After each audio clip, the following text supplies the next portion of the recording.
अस्सलामु अलैकुम वरहमतुल्लाहि वबरकातुहू। नाज़रीन इकराम, हैदराबाद में इदारतुल मबाहिसिल फ़िक़हिया जमीयत उलमा हिंद का सह रोज़ा 20वां फ़िक़ही इज्तिमा मुनक़िद हुआ। आप सभी जानते हैं, इदारतुल मबाहिसिल फ़िक़हिया जमीयत उलमा हिंद का सह रोज़ा 20वां फ़िक़ही इज्तिमा बतारीख़ 1, 2, 3 अक्टूबर सन 2025 बरोज़ बुध जुमेरात और जुमा बमकाम आलमगीर मस्जिद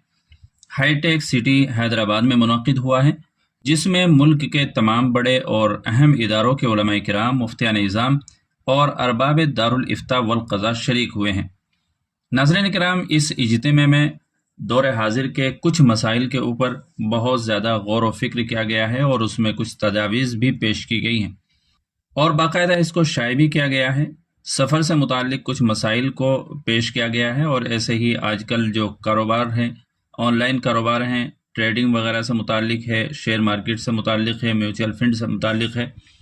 इस तरह के मसाइल के ऊपर जो दौर जदीद के अंदर पाए जा रहे हैं उनको भी ज़ेर बहस लाया गया है और फिर इसको शाये किया गया है। मैं चाहता हूँ कि वो एक एक करके आपके सामने सारे मसाइल पेश कर दूँ।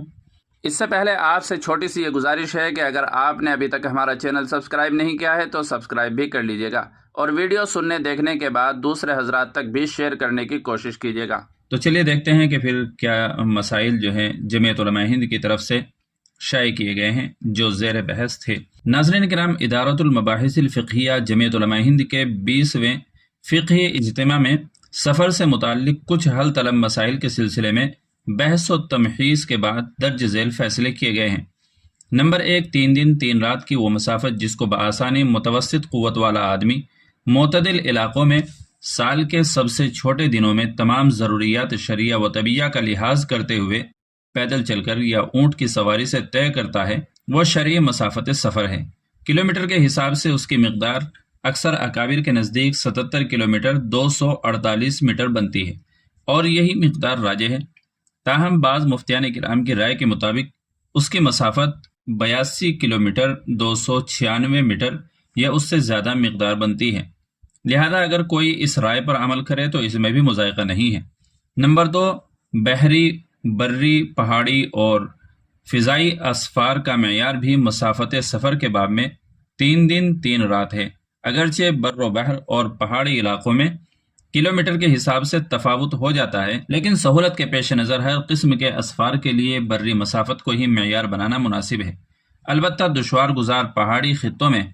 सफ़र करने वालों को किलोमीटर के ज़रिए मसाफत सफ़र की तहदीद के लिए इलाक़े के मोतबर उलमा से रुजू करके अमल करना चाहिए।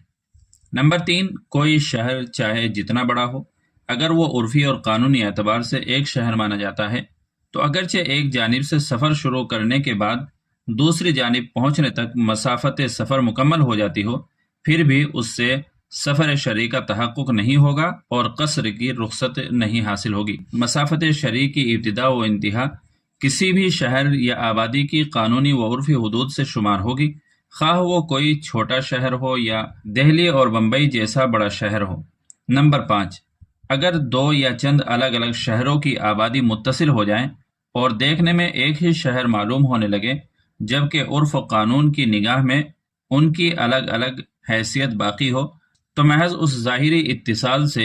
2 मुस्तकिल जुदागाना आबादियाँ एक शहर करार नहीं पाएंगी, बल्कि अलग अलग ही रहेंगी और एक शहर की मुतय्यना हद से निकलते ही सफ़र का आगाज़ हो जाएगा। नंबर 6, ऐसे 2 शहर जिनके दरमियान पहले कभी मसाफत सफ़र थी और क़स्र का हुक्म था,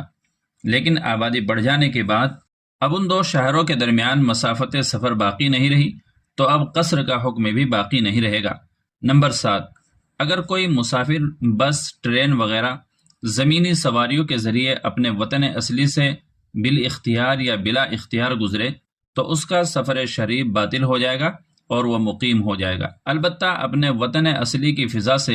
हवाई जहाज़ वगैरह फ़िज़ाई सवारियों से गुज़रने वाले का सफ़र शरई बातिल नहीं होगा। नंबर 8, उसूली तौर पर वतन इक़ामत सफ़र से बातिल हो जाता है,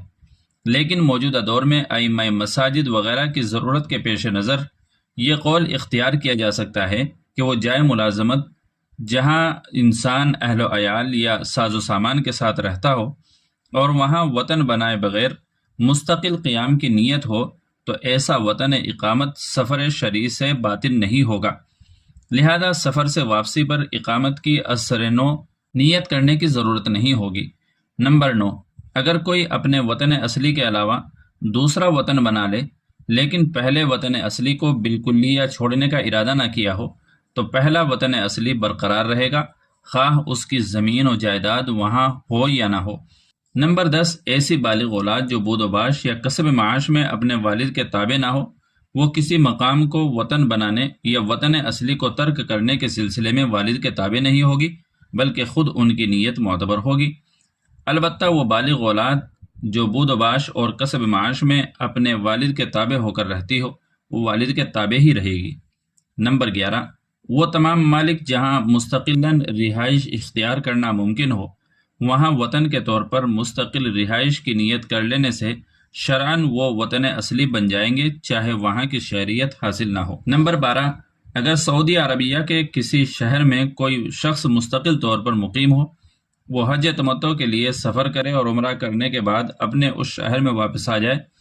تو المام صحیح کے پائے جانے کی وجہ سے اس کا تمتع باطل ہو جائے گا۔ ادارۃ المباحث الفقہیہ جمعیت علماء ہند کے 20ویں فقہی اجتماع میں آج کل آن لائن تجارت اور سرمایہ کاری کی بعض شکلوں سے متعلق بحث و تمحیص کے بعد درج ذیل فیصلے لیے گئے۔ نمبر 1، کسی ویب سائٹ پر اپنا اسٹور کھول کر یا اپنا کوئی چینل گروپ بنا کر سامان کی تشہیر کرنا، پھر آرڈر دینے والے کو دوسری جگہ سے معاملہ کر کے سامان بھیجنے کی بات کرنا شرعاً ایک وعدہ ہے جس کی پاسداری فریقین پر لازم ہے، لیکن چونکہ ابھی یہ معاملہ منعقد نہیں ہوا ہے، اس لیے فریقین میں سے ہر ایک کو کسی ناگزیر سبب سے وعدہ ختم کرنے کا اختیار ہوگا۔ البتہ تشہیر کرنے والے کو چاہیے کہ اپنے اسٹور یا اپنے چینل وغیرہ میں یہ وضاحت کر دے کہ سامان مارکیٹ سے حاصل کر کے فراہم کیا جائے گا اور وصول یابی پر معاملہ مکمل سمجھا جائے گا۔ نمبر 2، آن لائن اسٹور جیسے امیزون اور فلپ کارٹ وغیرہ سے سامان کی تصویر دیکھنے کے بعد آرڈر دے کر اس کو منگوانا جائز۔ نمبر 3، کرنسی کی فوریکس ٹریڈنگ کی مروجہ شکلوں میں عموماً جواز کی شرطیں نہیں پائی جاتی ہیں، اس لیے یہ ٹریڈنگ شرعاً جائز نہیں ہے، خواہ خود کریں یا روبوٹ وغیرہ کے ذریعے کی جائے۔ نمبر 4، نو کاسٹ EMI کی سہولت سے فائدہ اٹھانے کی اس وقت گنجائش ہے جبکہ یہ اطمینان ہو کہ وقت پر قسطیں ادا کر دی جائیں گی۔ البتہ پروسیسنگ فیس لینے کی صورت میں جواز اس شرط کے ساتھ مقید ہوگا کہ وہ فیس متعین اور واجبی ہو۔ نمبر 5، مروجہ میوچل فنڈ میں عموماً جواز کی شرطیں نہیں پائی جاتی ہیں، اس لیے ان میں سرمایہ کاری سے بچنا ضروری ہے۔ البتہ اگر کسی قابل اعتماد ذرائع سے یہ معلوم ہو جائے کہ میوچل فنڈز ناجائز کاروبار اور بانڈز وغیرہ سے بچ کر صرف حلال کمپنیوں میں سرمایہ کاری کرتے ہیں تو ان میں حسب شرائط سرمایہ کاری کی گنجائش ہے۔ تو ناظرین کرام، جمعیت علماء ہند کے تحت جو اجتماع منعقد ہوا ہے، فقہی اجتماع منعقد ہوا ہے، اس میں یہ ساری باتیں سامنے آئی ہیں، تو آپ ان کو دوسروں تک بھی شیئر کر دیں تاکہ سبھی تک یہ بات پہنچ جائے، اور ہمارے چینل پر آپ پہلی بار آئے ہوں تو سبسکرائب کرنا نہ بھولیے گا۔ السلام علیکم ورحمۃ اللہ وبرکاتہ۔